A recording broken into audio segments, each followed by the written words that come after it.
think we're the first presentation to the society that's an industry vertical that's not pure technology.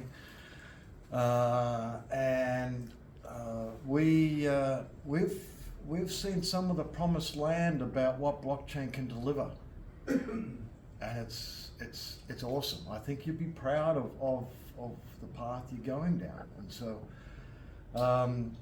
so we're a platform that digitizes and authenticates food supply chains, that enables us to provide a direct connection between farmers and fishers and food service end buyers. We've been operating in Australia and China for 5 years, and we launched our minimum viable product in September of 2019, and we got a write-up. We weren't expecting it, but we got a 3-page feature in Forbes magazine because we're one of the very few commercialized blockchain applications outside of the finance industry. But honestly, we stumbled upon that, and I'll explain just why we stumbled upon that. So this image on the slide is really important. Now, as Steve Jobs presented, he talked to the Worldwide Developers Conference in San Francisco back in 1997. And there was a guy in the audience who asked this question, and he just so wanted to punch Jobs in the face. He said, "Hey, listen, there's all this awesome tech on OpenAI. Apple and Jobs, why aren't you using it?" And it's only a 5-minute clip if you want to look at it. And he said, he's got scar tissue all over his body from where Apple's developed fabulous tech, and then they've looked for places to apply the tech. He said Apple's had this tremendous success from seeing a customer problem and using the tech to solve that problem. And so now we've stumbled. Blockchain's become necessary for us, and so my wife is my co-founder, and she's amazing. And each of us have had over 30 years global experience with EY in Sydney and Procter & Gamble in the Cincinnati global headquarters, and president of Japan and South Korea for Australia's largest food company. But then our lives changed forever with a phone call from fisher leaders in mid-December of 2020, and a desperation in their voice touched me really deeply, and even talking to you now still touches me. And so what was happening is that a powerful middleman, because at that point in time, over 90% of Australia's lobster was going to China, and so the exporters were really powerful. And they just come out of a meeting with a powerful exporter who said, "You got no choice but to halve your prices for next season." And so what we found is that to chefs and consumers, farmers are faceless, their regions are invisible, supply chain is a black box. And so industrialized food production is credibly feeding the 8 billion people on the planet, but it's turned farmers into a commodity. And so the deck is stacked against farmers. And so we've used blockchain as a solution to come around that problem. So here's a few stats about the industry. So the food service market, and the reason why we started on food service because the Tesco, Sainsbury's, all the famous brands, they're as powerful as all get out. Whereas food service is quite fragmented. And so our dream, Henry, is that we're gonna right now we can't battle against those 2-ton gorillas, Sainsbury's and stuff. So we're starting with a fragmented food service market, and we're going to produce a model that's going to be loved by society so much we hope that'll be adopted universally. But it's a $2 trillion market globally, so it's massive. So from a viral standpoint, food systems are not doing a great job by the planet. So food systems comprise 1/3 of total global greenhouse gas emissions. Also, if food loss and waste was a country, it would be the third biggest emitter globally. So some serious issues with food systems. Socially, there's some serious issues too. I just told you about farmers and fishers being turned into a commodity. Well, there's a demographic time bomb with the average age of farmers in the UK and globally over 60. Because the younger generations don't want to come into farming with all the issues that are going on. That's leading to declining regional communities, and which is hurting the culture of countries. And tragically, farming globally has amongst the highest suicide rates of any industry. So there's some serious issues with today's food supply chains, and so it's not the pinnacle of human achievement.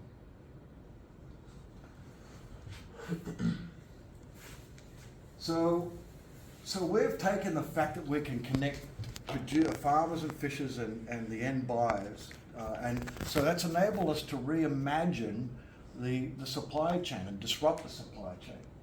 And so as a result, and I'll explain in a minute how we do this, so we make more profit for producers, more profit for chefs and restaurants and end buyers, and then our margin comes out of the supply chain savings I'll discuss in just a moment.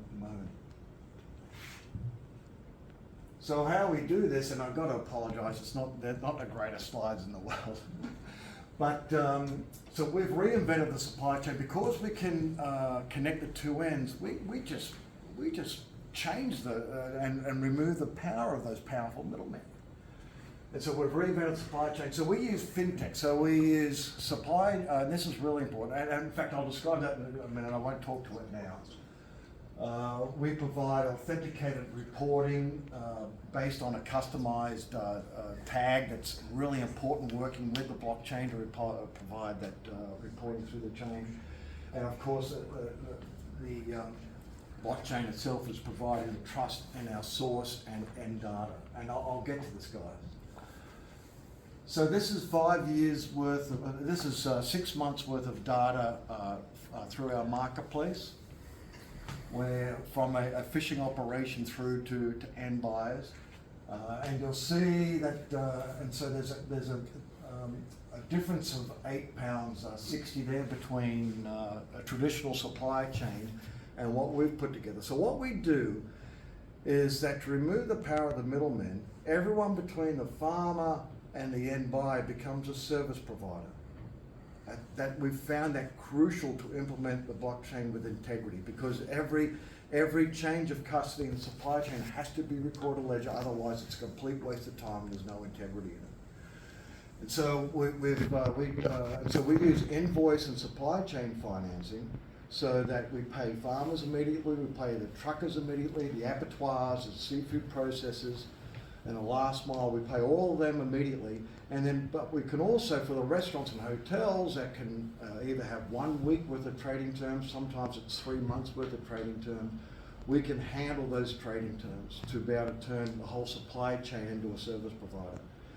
To our surprise, we've found consistently that generates over 20% in savings, because no one in the supply chain is buying the inventory. And because they're not buying inventory, they've got lower risk and their costs are lower, generating 20, and sometimes we're able to eliminate the middlemen who aren't providing a benefit to the farmers or to the end buyers. So that's a consistent with that, and from the intense study we've done here in the UK, the 20% is available here in the UK as well. So so as I said. So my brain didn't understand that. What do you mean nobody buys the inventory? So so no one, and so in today's supply chains, a wholesaler or an abattoir or a butcher will buy from the previous person in the supply chain. That creates, and guys, please ask questions any time, so thank you. And so that creates a combative relationship where each person in the supply chain is trying to maximize revenue, minimize their costs to maximize their profitability, which creates this combative relationship.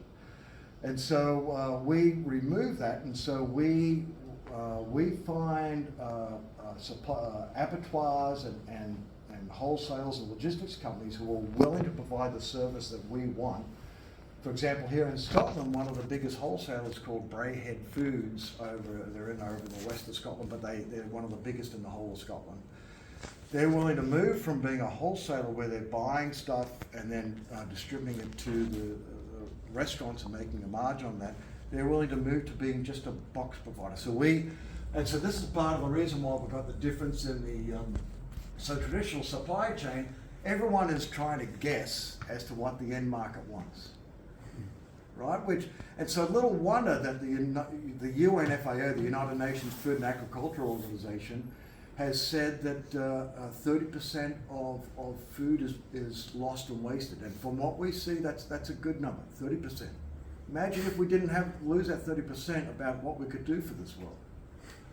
And so everyone's trying to guess what the end market wants, and obviously there's a lot of food loss. So what we do, we turn it around. We have a relationship with the restaurants, so we invoice the restaurants and hotels and hospitals directly, and then we work that. And so once we get the order, then we then tell the whole system. That's probably what you're missing. So then we provide that data to the whole system so we can deliver the product to the restaurant on the timing that they require. Does that? Yes. Does that help? It's demand driven. So you're saying yes, it's demand driven. I've been to abattoirs, but they're service providers. You pay them to do the killing. We pay them to do that. Yes. But you've got abattoir services in your correct chain yes. that actually they tend to buy and then kill and then sell. They tend to, but we only use abattoirs where they act as a service provider, which is really important because and then we have a QR, so we can absorb all the, I don't know whether you know, but every animal that's for human consumption has an ear tag applied at birth. We can absorb all that information, and then we can track that. And so with a QR code, it goes all the way through the system. We manage it with the abattoirs, the butchers, so that at the end restaurant there's a QR code that can be provided, so the chef or the consumer can scan that QR code. We videotape every farmer and fisher that comes onto our platform, and there's some beautiful stories there. And some of the fishers who swear like sailors, because I guess they are sailors. And so we've videotaped them, and during a filming, they start crying, and it's really touching, because they've never had the opportunity to speak to their end customer. And so we tell this, we show a video of the sacred story of the farmer, the fisher. We show the beauty of the region where the product is harvested. We provide sustainability and product information. And then we have a blockchain dashboard so people can see the authenticity of the traceability and the transparency and the provenance. And so blockchain is critical to all this. And so the beauty is that for the first time, you can link together the asset, the form of the asset, so whether it's an animal or it's a carcass sitting in an abattoir or a steak that's arrived at the restaurant.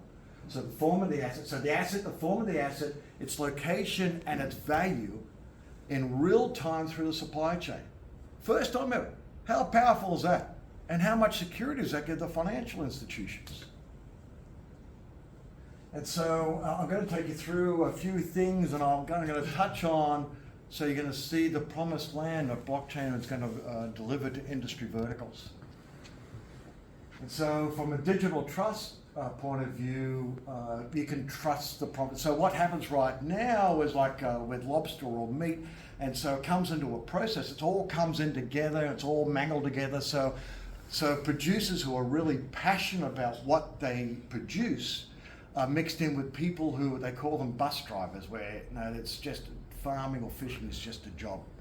And so what happens when they mix all the product together is that the ones who are passionate about quality are getting the same price as those who it's just a job. And that's not right. And so now with blockchain, it can be, and so we had the Waldorf Astoria in Shanghai, loved the beef they were getting, we were able to immediately trace it back to a farmer in the Hunter Valley of New South Wales, and then the ward of Astoria then entered into a 12-month agreement of volume and pricing. I mean, how good is that? And they previously, neither of them knew each other existed. And so I'll talk about ESG data in just a second, because that's pretty powerful as well. So now let me give you a couple of stories that are pretty powerful about blockchain. So we there was a fish. His name was Ernie in Port Macdonald in South Australia. He was in the pub after his hard morning fishing. His phone buzzed. He pulled it out, and he saw a thank you note from a Chinese diner from the Ritz-Carlton in Shanghai, and a picture of the lobster beautifully presented in at the Ritz-Carlton. And as soon as he saw it, he jumped. He would have thought he won the lottery. Jumped up and showed everyone at the pub, whether he knew them or not, this picture. Again, he never knew where his lobster went prior to that, thanks to blockchain. And so, second one, in our second supply chain going, and the second time after our minimum viable product, and our second shipment of product from Australia to Shanghai, I was in Shanghai, and the product arrived over spec, or the temperature was too high for a chilled product, and also the boxes were damaged. And so within seconds, we knew it sat on the Hong Kong tarmac for too long, and also that that's where the box trauma, we had the technology to understand that the box trauma also happened on Hong Kong tarmac. Now because of the transparency and the authentication, the whole supply chain became aware of what the Hong Kong service provider did.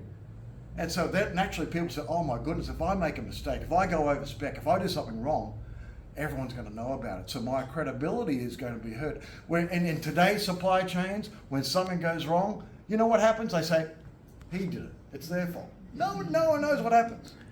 Thanks to blockchain, in seconds, we knew what happened in the Hong Kong tarmac. And so from that day forward, we never had an issue with supply. Everyone operated within spec. So imagine what that does to the food safety we're all eating. Imagine what that does to supply chain efficiencies.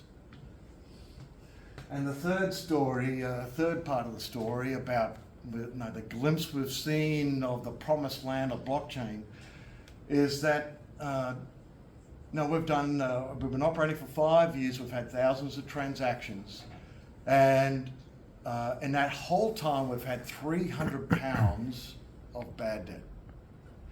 And again, it's because if someone pays late or plays funny buggers with the way that they make payments, everyone, it's transparent. Everyone knows about it. And we've had virtually no claims, again, because if they play silly buggers with the claims, their reputation is hurt, and it's because it's immutable, right? And so if they place out silly buggers once, and it's going to be on their records permanently. How good is that? And so the supply chain acts collaboratively, and so what we've found, because again, that combative relationship I talked about earlier, there isn't collaboration because everyone's trying to maximize profitability. But now they're all service providers, and they're inspired about what can be done on behalf of producers and end buyers. Then they work together about, okay, how can we make each other in the supply chain more efficient and reduce costs? And I've already talked about the 20% supply chain cost savings. And then also, with all the data we're collecting, it's I'll come to this later on, but right now, food loss and waste is a huge issue because it's incredibly complex. It differs by the type, whether it's a beef or pork, or whether it's grain or vegetables or seafood. Where it happens, supply chain's really different. Well, you know what happens in today's supply chains? All the information is siloed because no one's talking to each other, as I've already mentioned. Now there's the ability for to orchestrate that information to solve some of these big problems. And so I just give you a snapshot here about, we talk about the source of truth. The source of truth is where it starts with the fisher or the farmer. So the blue at the top just refers to our smart tagging inventory, where we digitize the weight of the product coming through the system that it recorded on into our marketplace. The pink here refers to our change of custody tracking. The green is our consumer user experience and the ordering from the restaurant. And over here you've got our marketplace in action.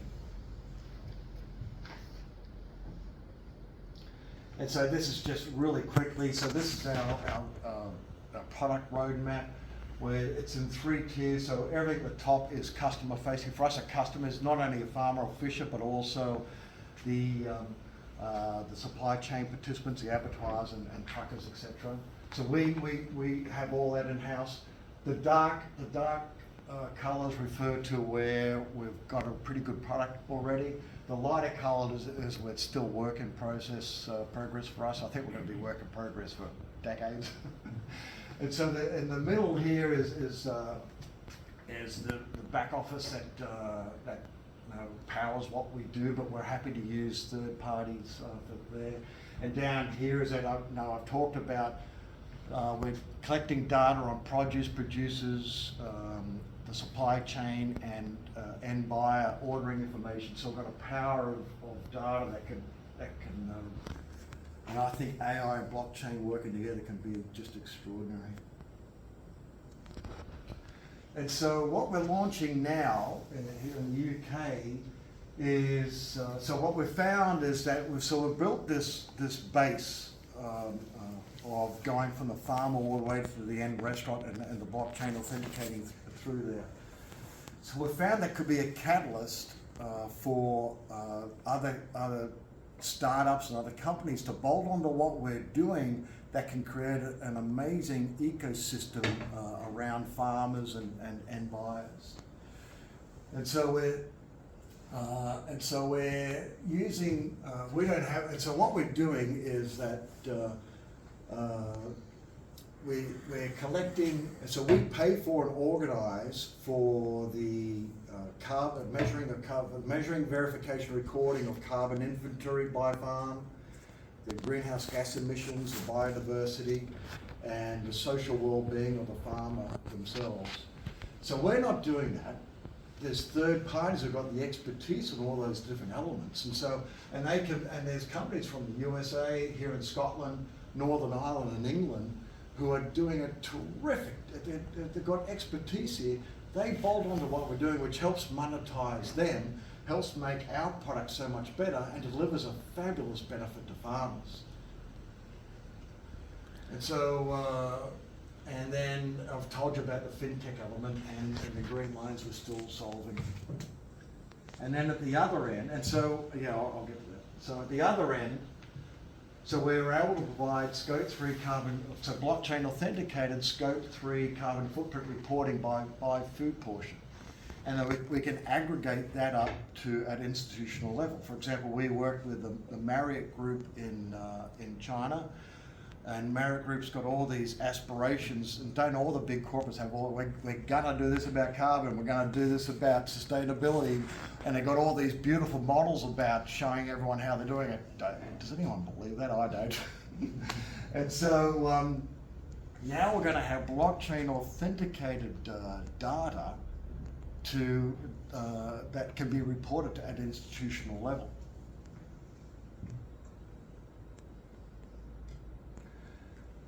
And so, in this regard, agriculture by itself can take the whole of the UK to net zero. And I don't know why that's not better known. So there's an amazing, it's called Arc Zero. It's in Northern Ireland. So in 2014, the EU does some brilliant stuff. The EU had the foresight to say, hey, listen, we don't know what's happening at farm level with carbon sequestration and GHGE. And so, so the EU, in its great wisdom, started this Arc Zero project in Northern Ireland, comprising 7 farms, 5 of which carry livestock.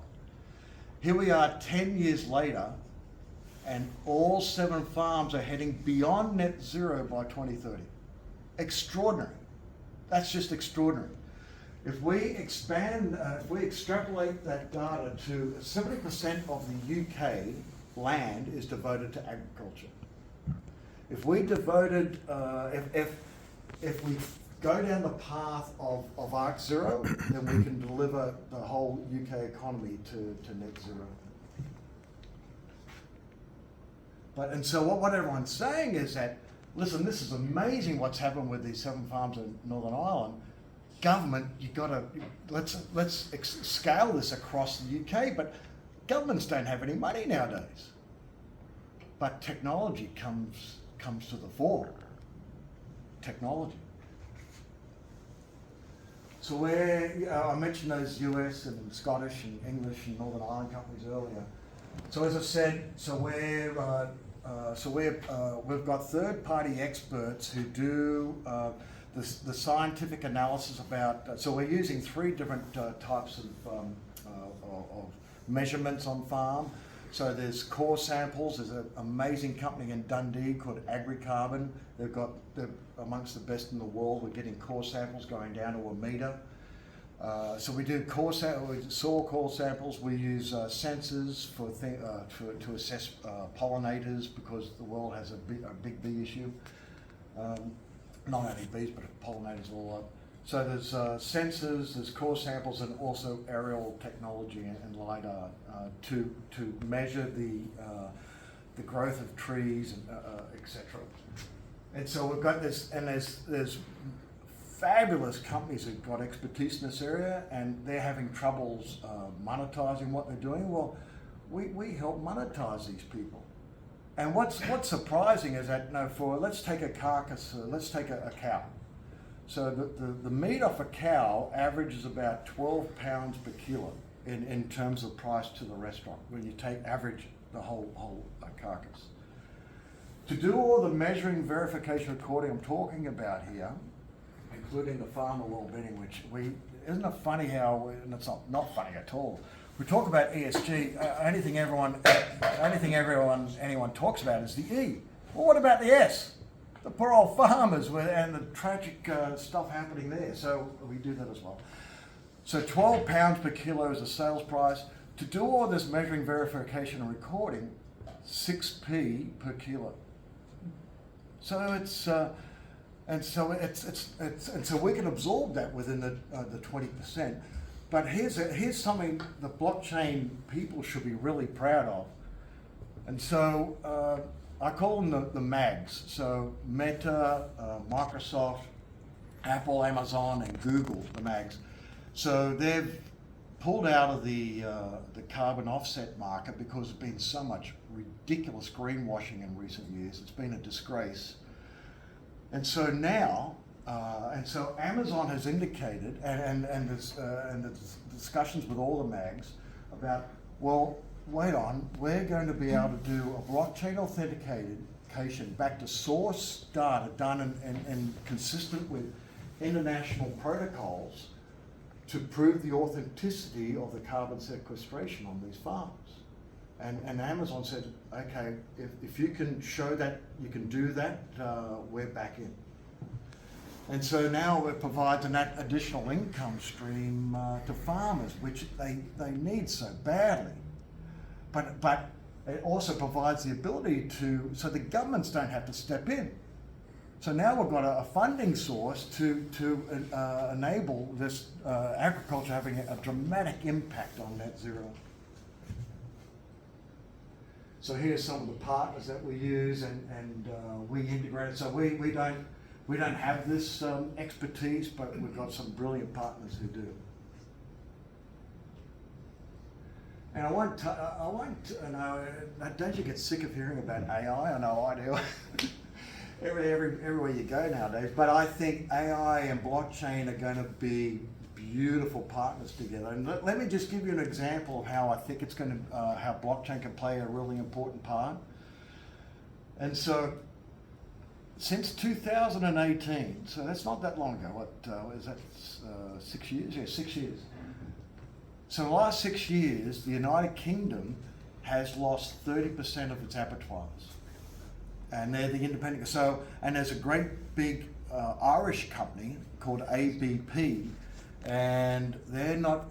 They're certainly not the farmer's friend, and so they're helping to commoditize farmers. And so what we can do is that, and the big problem is for the independent abattoirs is that farmers only provide about 5 sheep and three cows at one time, and that's not an economic quantity for an abattoir. So that's what's helping to drive the abattoirs, independent abattoirs, out of the industry. But just imagine we're getting all this buying data off the restaurants and hotels and hospitals. With AI and demand forecasting, we can get with more and more data, we can get a high probability of a high degree of confidence with future orders from the food system. We can then use AI to help understand, and together with, and the blockchain provides the authentication back to individual farmers. So then you've got the capability of AI and blockchain working together to bring, to coordinate economic quantities coming into independent abattoirs to make them viable. It's really important. And so please feel free to connect with me, because I don't have the expertise of Henry or Sebastian and this room. So you can help make make this a better product.